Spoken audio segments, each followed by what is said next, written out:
Welcome, movie fans. Thank you for joining us for episode 74 of Reading Between the Reels. If you're a new listener, we're so glad you found us. And if you've been enjoying the show, please tell someone about us. Send a tweet, post to Facebook, write a review on your favorite podcast catcher, or just recommend the show to a friend. I'm Craig Dickinson, and today on the show, I'll be sharing the fourth and last in our series of Star Wars conversations that my English classes participated in with special guests. And today we have for you Bryan Young of Sith and Ross Hollebon from Fantha Tracks and the album Cockpit Podcast. We hope you enjoy the show. Hello? Hello. My question is, do you believe Anakin was redeemed by the end of the first three movies? You mean by the original trilogy? Yeah, or no, from the original, like the last movie in the original trilogy to the sixth movie.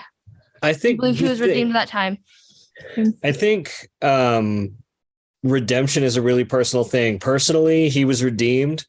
In Luke's eyes, he was redeemed. But the thing about it is that, like, redemption's not necessarily forgiveness. So whether he earns forgiveness with anybody else that's between them and whatever they believe or want to do. But Anakin made a truly selfless choice to try to undo the evil that he'd done through his life.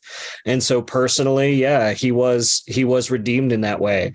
And Luke bought that. I think the lesson of Star Wars is that it's so important to remember that no matter how far down that path of darkness you go, it's not too late to come back and make the right decision.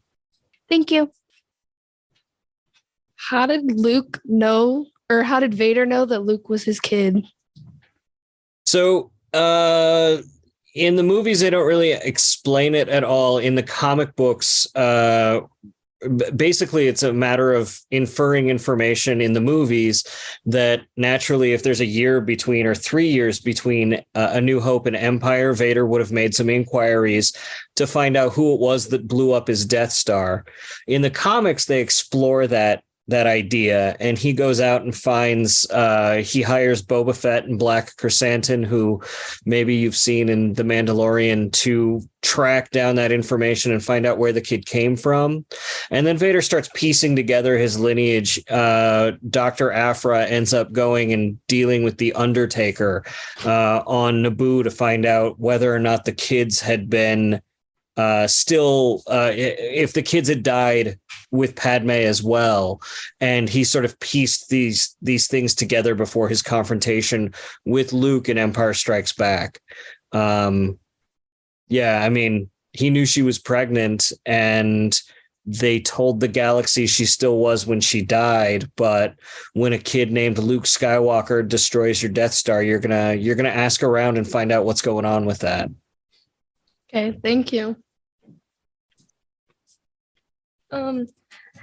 How did Anakin know how to become a Force ghost? So I think this is really interesting. I think there's some hints, and I don't think they ever say it outright in Star Wars. But if you notice, when Anakin starts turning to the dark side in Attack of the Clones, you can hear Qui-Gon sort of voicing like a screeching no when Anakin kills the Tusken Raiders, right? And I think Qui-Gon's presence is something that is around, and that Qui-Gon's always kind of got half an eye on Anakin in that afterlife. But I think Vader starts really questioning what that is and why that happens when he strikes down Obi-Wan Kenobi and his body vanishes, which is not anything Vader's ever encountered before, right? When he watched Qui-Gon die, Qui-Gon, they gave him a funeral where they burned his body. And he'd never encountered that becoming one with the Force thing. And so I think as his journey continued, through the classic trilogy, and having Qui-Gon sort of screaming at him in a way that maybe he couldn't hear him consciously, but maybe subconsciously he could, that he discovers that pathway. And if you listen to George Lucas talk about it, he talks about how really that pathway to immortal life or becoming one with the Force and being able to maintain your consciousness is by making that final sacrifice and sacrificing yourself for something greater than everyone else. And that's definitely what he did by risking his life to save Luke's. Thank you. Why do you think Obi-Wan kept lying to Luke about his dad? You know, do you ever have that situation where your parents are like, I'm not going to tell you now because either the conversation's going to be too long and exhausting, or I don't think it's age appropriate for you or whatever. And I think part of it was that Obi-Wan was afraid that if he told him too much about his father or his turn to the dark side, that Luke might take that turn too. And I mean, Obi-Wan levels with him when he needs to learn the truth after Vader tells him. But if you found out that your parent was like, your real parent was like the worst person in the world, you know, would you want somebody? I mean, you probably would want somebody to tell you that, but the people who care about you don't want to put that burden on you, right? Yeah. So I think Obi-Wan lied to keep Luke safe, for one, to keep him comforted and not have him worry about that potential inside of him, and because he loved him and didn't want to hurt him with that information. Okay, thank you. Why was Jar Jar important? Did he put you up to this? No, I didn't. Why is Jar Jar important? I'm wearing my Jar Jar shirt today. Jar Jar is immensely important for a lot of reasons. He's one of my favorite characters. Jar Jar, how deep do you want to go into this? Because I can do this at like the deep level or like the surface level. Deep. Okay. Without Jar Jar Binks, you don't get the Empire defeated by the Ewoks at the end of Return of the Jedi, right? Mm-hmm. There's a very clear through line there. Let's start with the sort of mythological underpinnings of Jar Jar Binks in Phantom Menace, where you have no one wanting to be around him or you know, just be with him. He's an outcast. He's this bullied kid. I don't know. I identified a lot with Jar Jar because, you know, when I was in high school, nobody wanted me around the same way.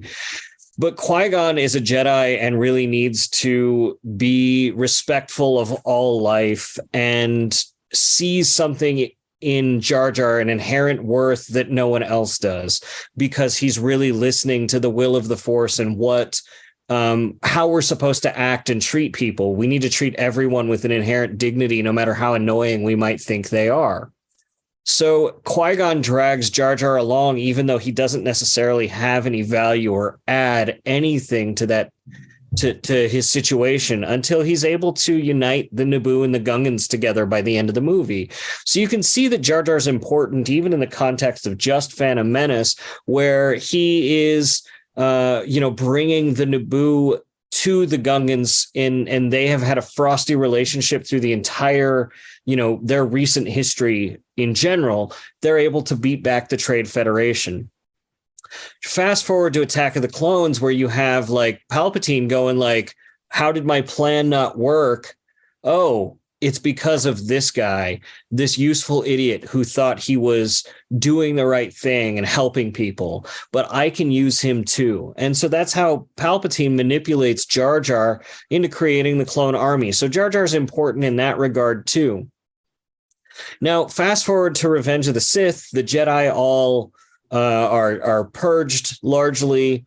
Yoda goes into exile, and who's the one person that he is talking to in his exile on Dagobah, as he's trying to figure out where the Jedi went wrong all over those many years? It's Qui-Gon, and Qui-Gon is able to tell him, hey, this is what happened, right? There's a moment in you all know those classic fairy tale stories. It's sort of the inverse of Beauty and the Beast, right? At the beginning of Beauty and the Beast, he's sort of cursed because he can't be nice to the old crone, and he doesn't realize that she's powerful and she can affect him in negative ways. Jar Jar's the other way too, right?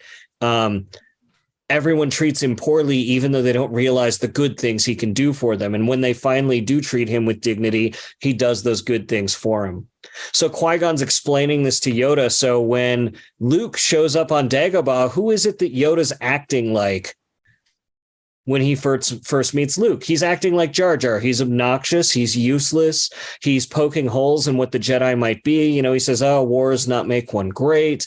And he annoys Luke to the point where Luke blows up. And Yoda's like, "I don't think I can train him because he hasn't figured this out, that he needs to be nice to everybody. This is the way the Jedi need to be." Obi-Wan convinces him otherwise, and Luke really does learn that lesson and take it to heart when they get to Endor. And Luke is faced with Han wanting to literally murder all of the Ewoks. When Han raises his blaster to the Ewoks after they've been captured, does anyone doubt that Han and Chewie could have torn all of those little furry murder bears like from limb to limb? Like, no, I think we could have, but Luke's the one who stays his hand, and they pretend to get captured by all of them. And it's this gesture of saying, like, no, we're going to play things their way. We're going to be nice to them, and we're not just going to do all of this. That's what unites the Ewoks and the rebellion to fight against their common enemy with the Empire. And that you can trace that directly, beat for beat thematically, all the way back to Jar Jar and Qui-Gon being nice to him, even though maybe some people think that he shouldn't have been. And you'll see a lot of visual language that's repeated in the movies to kind of reinforce that. There's a shot, if you remember in Phantom Menace, where Jar Jar is like stealing meat off of from the Chuba cellar on Tatooine, and he's about to get in a fight and everybody's going to cream him, but a Skywalker comes in and says, no, I'm going to put a stop to this fight.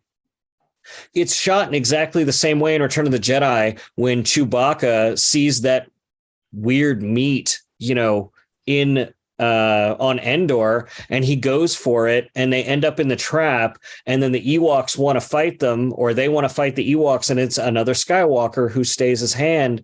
And tying those two ideas thematically, visually, and situationally to remind you of those themes together, to remind you that, like, you just have to be kind to beings that you think might be lesser than you, whether you think they can do anything for you or not, because just killing them all or beating them all up is a bad thing.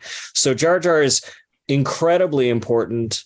Also because he's rad. And if you know anything about silent film history, he all of his like comedy routines come straight from silent films, from Charlie Chaplin, from Buster Keaton, from Harold Lloyd. And so as a film nerd, I always really responded to the fact that George Lucas was able to smuggle in those great silent film movements. And somebody better stop me, because I'll just keep doing this, because I really like Jar Jar. Does that answer your question well enough? Yeah, thank you. And you're sure no one put you up to that? I may have mentioned something about Jar Jar. Okay. Why does Yoda say that Luke only needs to confront Vader again to become a Jedi? So, really, like, the thing about being a Jedi is like confronting your greatest fear and confronting that shadowy version of yourself. And if Luke is able to confront Vader and still maintain his grasp of the light, then he will have passed that test and become a Jedi. But there are no Jedi masters around to actually like give him the test, right? So that's really what Yoda's talking about there, that if he faces Vader, who's this shadowy, dark reflection of him, and still maintains his grip on the light side of the Force, then he'll be good and he'll be able to be a Jedi. Thank you. Why are there different kyber crystals, like colors? The colors, well, there's a couple of reasons for that. Out of the universe, it's because there was only going to be blue lightsabers and red lightsabers, but when they started filming Return of the Jedi and they realized that the blue lightsaber against the blue sky over Jabba's skiff wasn't going to show up, George Lucas was like, okay, maybe they can be green too. And then when they were making Attack of the Clones, Sam Jackson was like, who do I talk to about getting a purple lightsaber? And George Lucas was like, well, they only come in 3 colors. It's red and blue and green. And the bad guys have red and the good guys have blue and green. And Sam Jackson was like, yeah, but I really want purple. And George Lucas made that happen. And then there's like different shades that came about because of that. In the universe, though, there's a lot of thought about how kyber crystals are really attuned to the users of the kyber crystals. And so you sort of find one that matches you. And red and or blue and green are sort of the kyber crystals that are most common. You can have some that are purple, but they're very rare. And when a dark side user needs to get a kyber crystal, they can't just go somewhere because they can't become attuned to the force the way a force like a light side user can. So they actually have to steal kyber crystals. And what happens is they will kill another force user, take their lightsaber, and that crystal doesn't want to be used by them. And so they have to do what they call bleeding the crystal. And that's what turns it red. You'll notice in Mandalorian or in Rebels, Ahsoka Tano has white lightsabers, and that's because she kind of had to do the opposite thing. She discarded her lightsabers to try to kind of give everybody the impression she might have been dead. And she tries to lead a life of pacifism, and an Inquisitor comes after her, and she has to use the Force to take the Inquisitor's lightsaber and defeat him. And she takes the crystals back, and then she heals them white from that red state to use them as white lightsabers. So the color of the crystals is a little arbitrary, but there's some story reasons about why they can go from like blues and greens and purples and yellows to red, and then how to get them back to white from there. Okay, thank you. How come Jedis can't use emotion, specifically rage, in battle, even though it may help them? So there's well, for one, like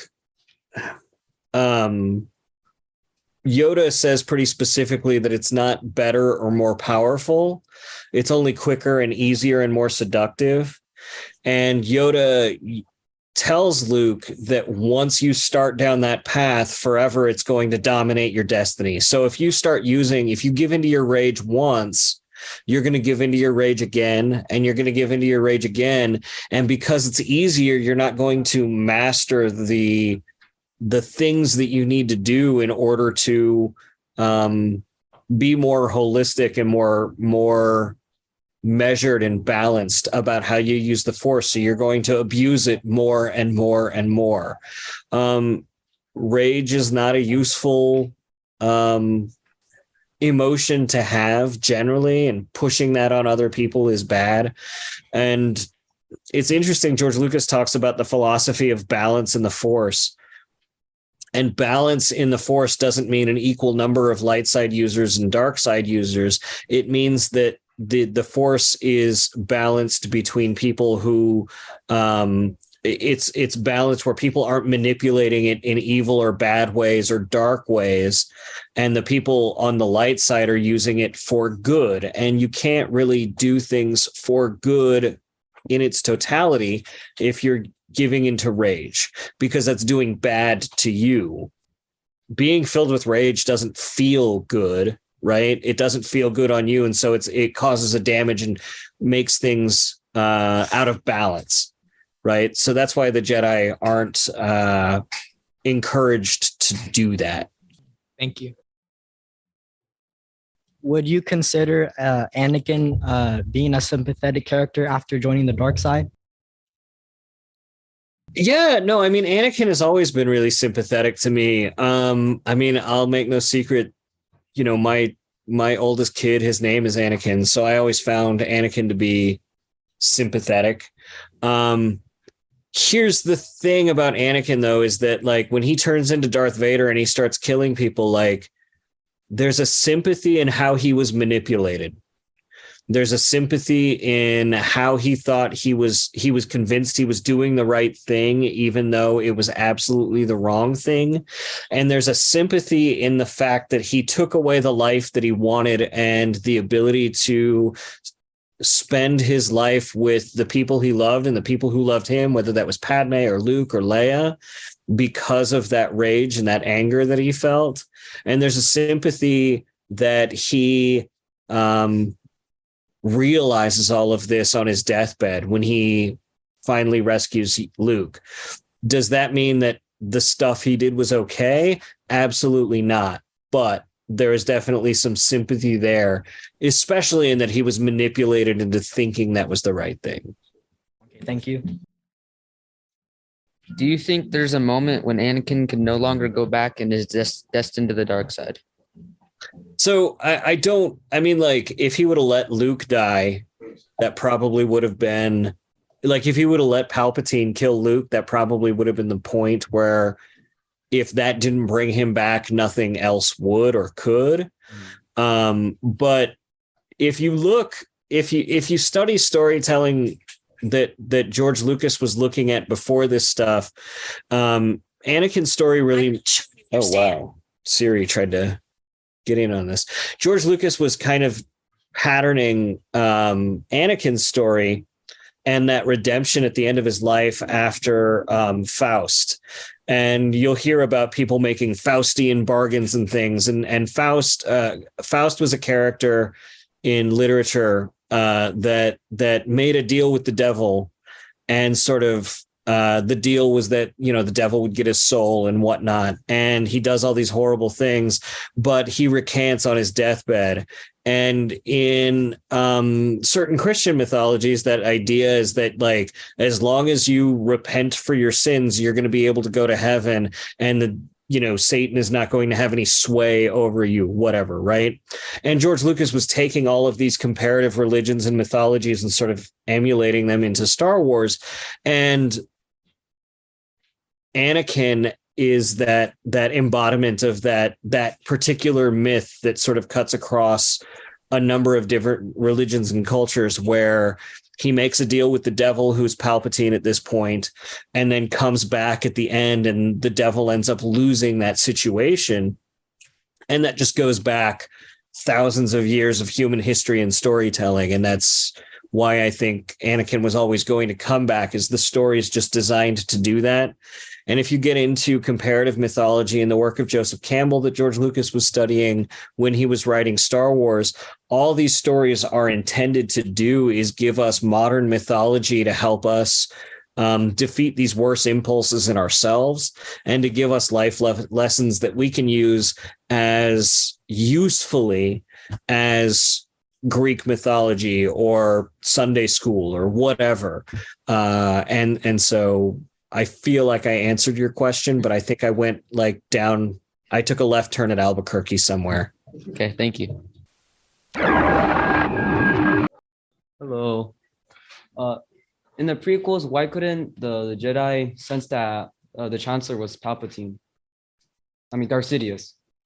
That is one of the powers of the Sith, is being able to cloud visions of people. So some of the books, you get into this a little bit more, but Sidious was so powerful that he was really able to confuse everyone by mixing messages and making sure that no one could get a lock on exactly what he was doing. He's so duplicitous and conniving as an individual, as an evil individual, that he knew how to work that around people to make people second guess themselves and not see what was directly under their nose.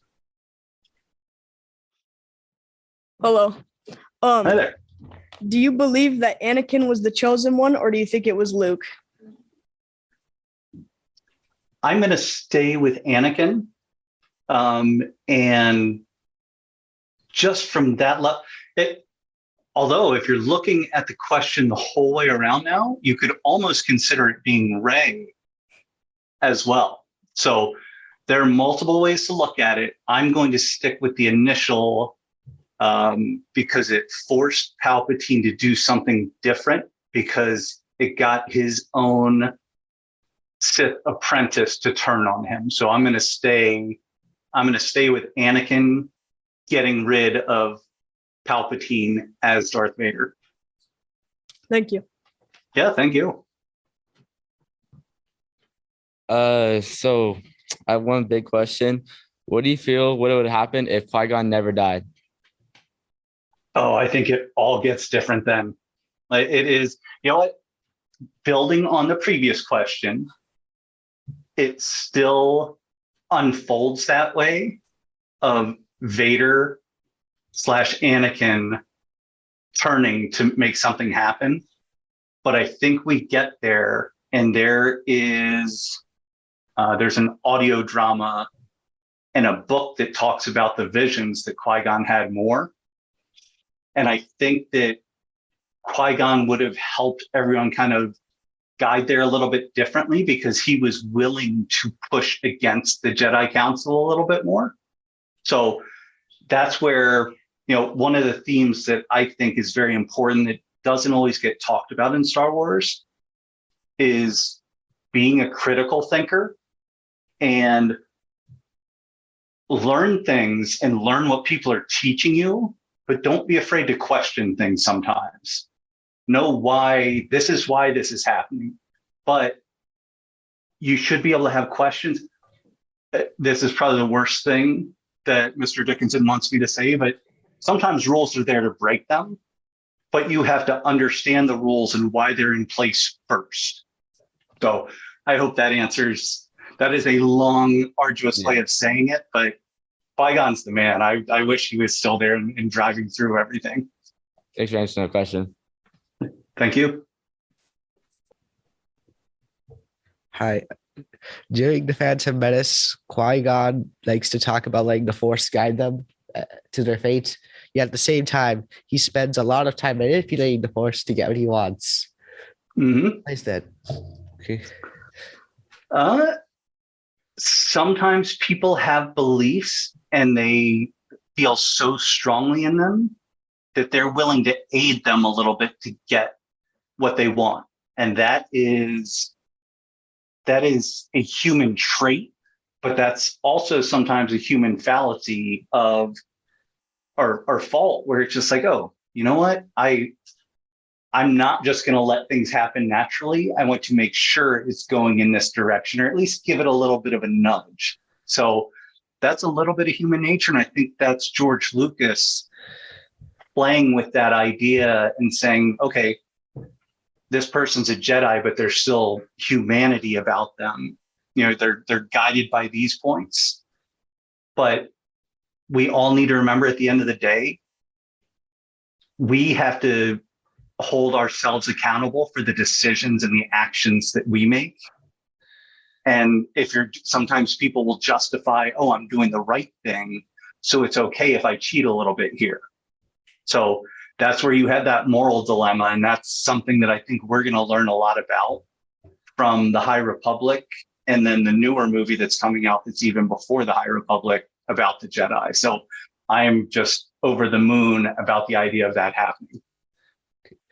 Thank you. Thank you. What is the significance of Jedi Master Pluku? He was a very powerful and very liked member of the Jedi. I think he's most important to me because he's one of Dave Filoni's favorite Jedi. So the fact that that's the case, and he's inspired someone who has reinvigorated some of the storytelling, I think is awesome. But he's powerful. He's smart. We see him save Ahsoka in the Clone Wars. All of these important elements and areas that he factored in. I wish he had more of I will call it a passing worthy of his accomplishments, because it was kind of quick how it happened after Order 66. Thank you. Thank you.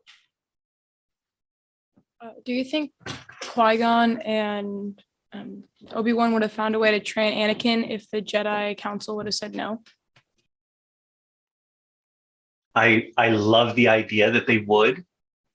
And I would be so interested in figuring out the process that Qui-Gon would have had to take to convince Obi-Wan to do that. Because I think Obi-Wan would have questioned it the whole time.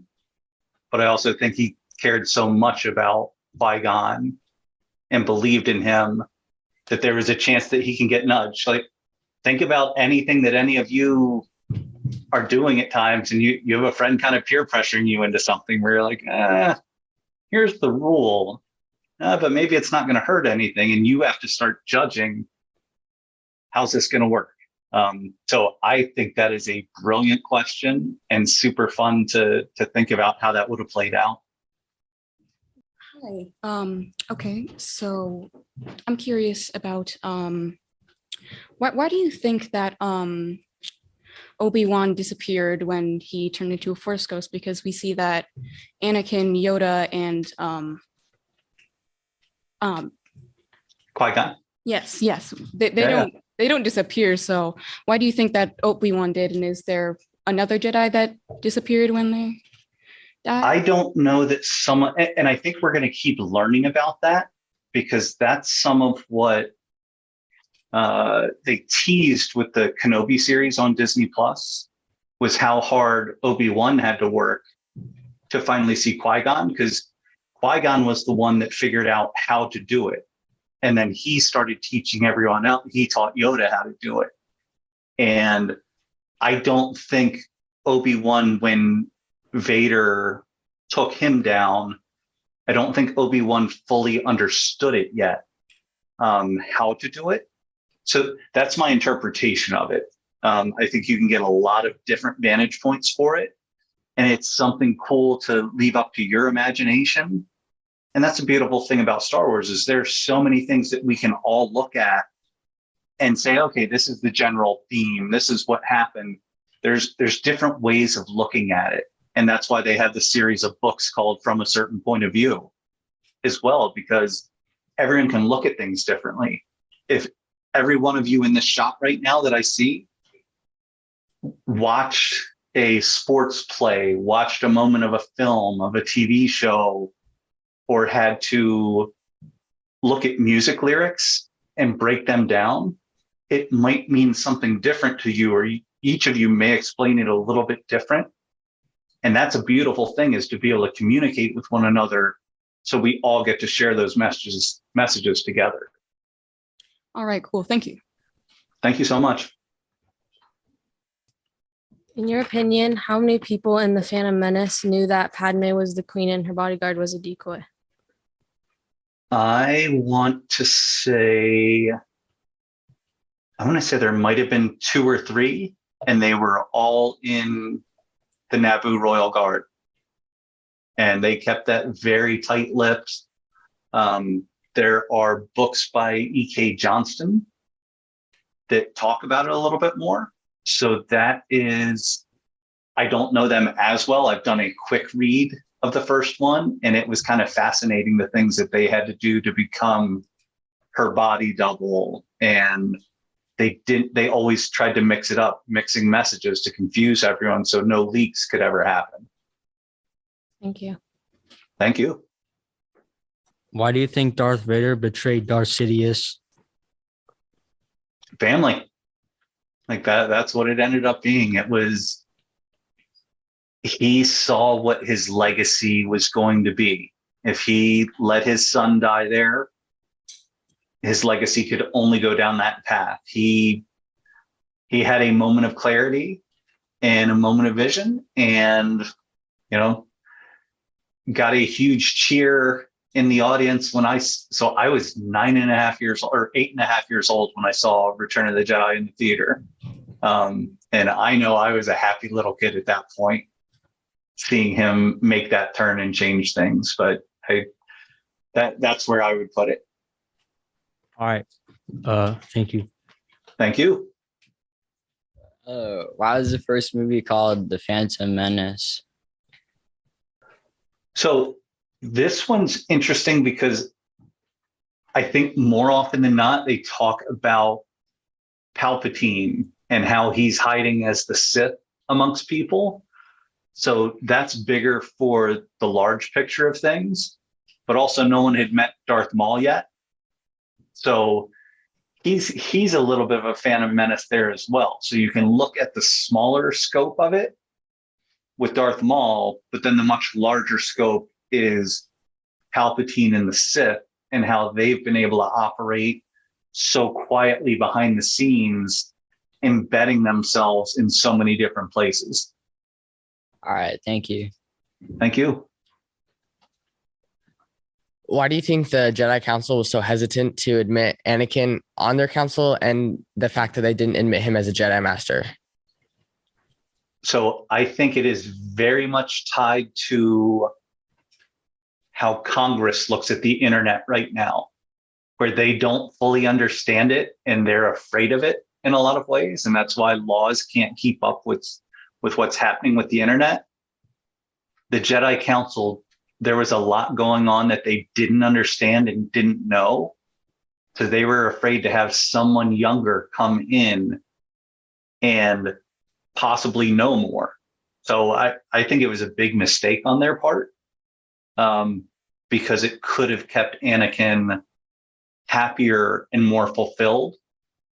But I think you'll see this throughout life, like especially once you start working and things like that. Sometimes people in charge are hesitant to let someone else take over or to come in and alter the message that they've spent so much time putting in place. Thank you. Thank you.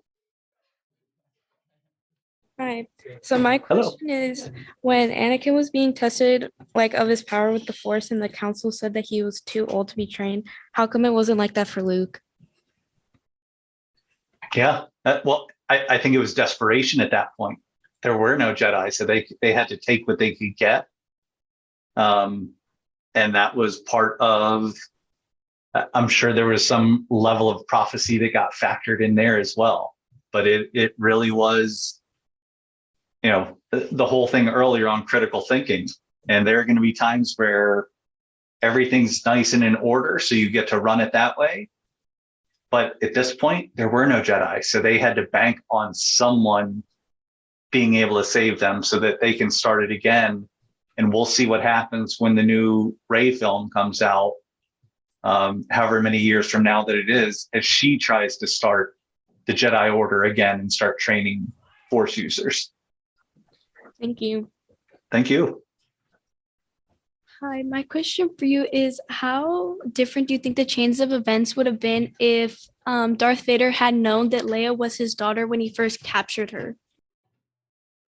Oh, that would have been insane, because he may have never met Luke, because everything that he wanted to try to do with Luke and made, going to Hoth, everything that Vader was doing was trying to find his son, so that then he could turn them and turn on the Emperor. So I think Leia would have been much stronger than Luke in doing that. So I'm very glad Darth Vader did not know that was the case, so that Leia got to be the coolest woman warrior ever, who's out there. Great question. Thank you. Hello. Hey there. What are the implications of Leia saying that she could feel her and Luke were connected, and why did she not think more about it when she felt connected to a stranger?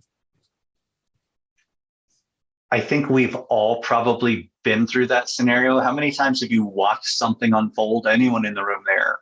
Have you watched it unfold and afterwards been like, oh, I knew that would happen?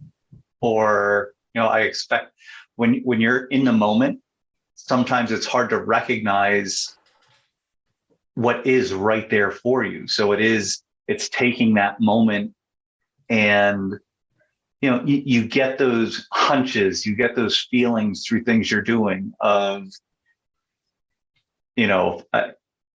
this cupcake is going to taste better than that one. How this candy in the multi-assorted candy box oh, this one's decorated better, so I'm going to like this one better, and this one isn't, but I'm going to choose that instead. And you don't like the taste, and afterwards you're like, I knew not to take that one. Sometimes you go through that just through our decision processes, and I think that was an especially complicated one for Leia. But that once she understood what was going on, that it made absolute sense. Thank you. Thank you. Have a great day. You got time for one more? Yeah. Perfect. So Leia says that she could remember her mother and she knew that she felt sad. Do you think that's like part of the Force and that's how she knew? I absolutely agree with you. I think it had to be part of the Force based off the storytelling, or else the storytelling got away a little bit. Because when I most recently watched that's one of the lines that like always distracts me. I was just like, oh, did she couldn't have known because it was that early on. And then the funeral was right afterwards. So I'm right with you. Maybe they were trying to fix that a little bit in the grand scheme of things, but yeah, I agree that if she had those visions and things, it had to be Force visions. Thank you. Thank you. So as we close, we just want to say thank you so much for listening. If you'd like to connect with us, you can find us on Twitter and Facebook, email us at readingbetweenreels@gmail.com, or use the SpeakPipe app on our website. If you enjoyed the show, please tell a friend and support us by writing a review on your favorite podcast catcher.